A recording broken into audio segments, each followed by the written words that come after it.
Timmy, it's time to learn another valuable lesson about how to succeed in American business without even trying at all. Gee, Mr. Corporate, seems like most of your friends never try and still fall ass backwards into gobs of money. And here's a giant of the business world who did just that. Jeepers, she looks like some sort of futuristic robot sent here to melt a bunch of human faces. Well, you're partially right, because her groundbreaking ideas seem like they could have been ripped from the pages of one of your little science fiction comic books. A future where blood tests are cheap, fast, accurate, and available to anyone. And her futuristic super name is Elizabeth Holmes. Let me guess, born rich, handed everything at birth? Well, it's true that Elizabeth Holmes was born to the vice president of a fine, upstanding company called Enron. But nothing was handed to him. After all, Timmy, those books weren't gonna cook themselves. Another inspiring riches to riches story. So, which elite university did her daddy buy her way into before she inevitably dropped out? Well, after learning everything she possibly could from Stanford University, Elizabeth Holmes came up with a strange and wonderful idea.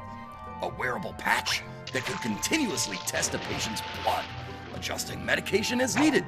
And she called her bold new wonder company Theranos.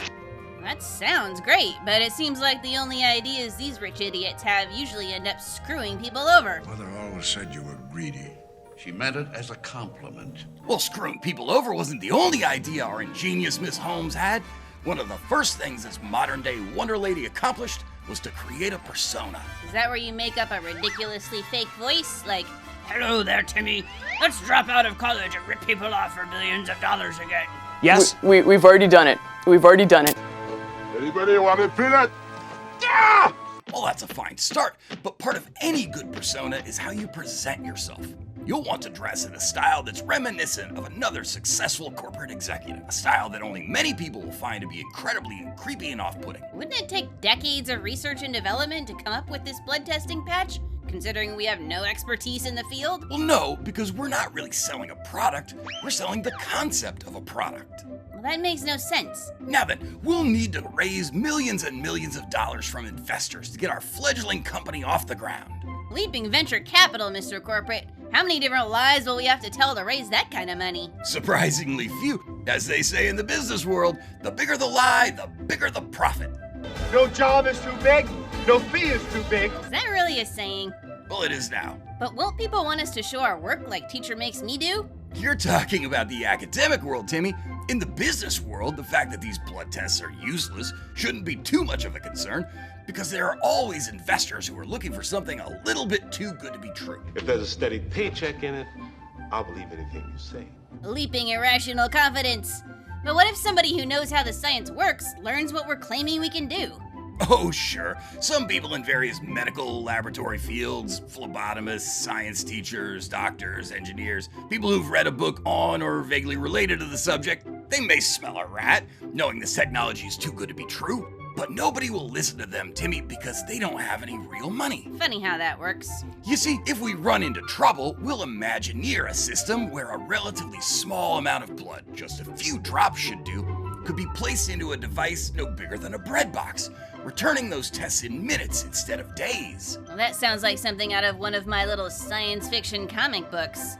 So what happened to the wearable testing patch? Well, that one didn't work out. But this one is a Swiss watch of a plan, Timmy. With the power of our imagination, we can make these breakthroughs just as fast as we can think of them. Wowee, seems like somebody might have imagineered this before, and then realized they couldn't actually engineer it. You made a lot of promises, Elizabeth! Eventually, people are gonna catch on that it's all a sham, aren't they, Mr. C? Well, I suppose there's a chance that the small size of the testing device can cause, well, I don't know, all of the components inside to malfunction, not to mention the fact that the blood will be too diluted to actually deliver accurate results. How small of a chance, Mr. Corporate? Nearly 100%, Timmy. Jeepers! Teacher says I'm god-awful at math, but that seems like a lot. We're gonna kill somebody. Well, we won't let a few pesky, life-threatening, incorrect test results stop us from creating an intricate showcase of just how our product might work. If it worked. You know, somebody is definitely gonna want to see what we're up to. Don't worry about the future. We're in good hands. Well, if that happens, we can always fall back on dinosaurs like traditional testing methods and fake our results. So the important lifeblood of any business, venture capital, continues to flow. Even though we can't actually do jack squat? Well, we'll make a good show of it, though. The venture capital is going to fund all of our engineering efforts toward building a semi-functional device that can do at least a small fraction of what the original promise was. Yeah, but your scientists were so preoccupied with whether or not they could, they didn't stop to think if they should. Strike that. Reverse it. This way, please. How many tests can this new thing do? 1.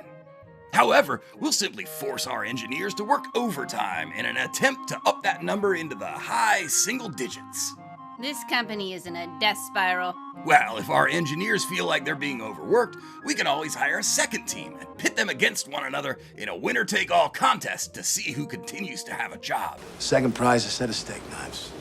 Jeepers, Mr. Corporate, that's pretty terrible. Well, Timmy, steel sharpens steel, as they say in the world of big business. But you should know that there is also a slight to medium chance that many of our employees may catch on to the fact that our product is not all it's cracked up to be. If you've watched The Office, there was a lot of looking at the camera in disbelief, and that was all day. We were all just looking at each other like, what is going on? 100% again? Yes, but the solution is simple, Timmy. If our threats, intimidations, and our lawsuits don't work, we'll simply fire them. And with that bit of unpleasantness out of the way, we're free to continue to innovate new and better ways to give the idea that we can deliver groundbreaking products. Okay, Mr. Corbett, let's skip to the part where the engineers actually develop the technology. Well, I can see you're quite excited, Timmy, but there's really no reason to develop the technology.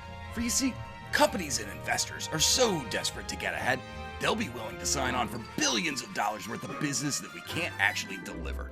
But that should be no problem to us. After all, we'll have a company worth $9 billion and a multi-million-dollar house that they can't take away from us, even if you happen to get arrested somewhere down the line. Time out, Mr. Corporate. I didn't know there was a chance I could get arrested. Oh, don't worry about it, Timmy. Even if you do get arrested, the odds of serving a lengthy sentence are relatively low.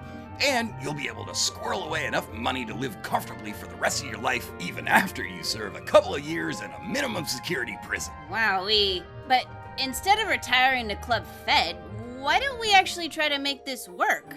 Or maybe something else. Even though we look weird, we've got some good ideas. We could treat diseases in impoverished places.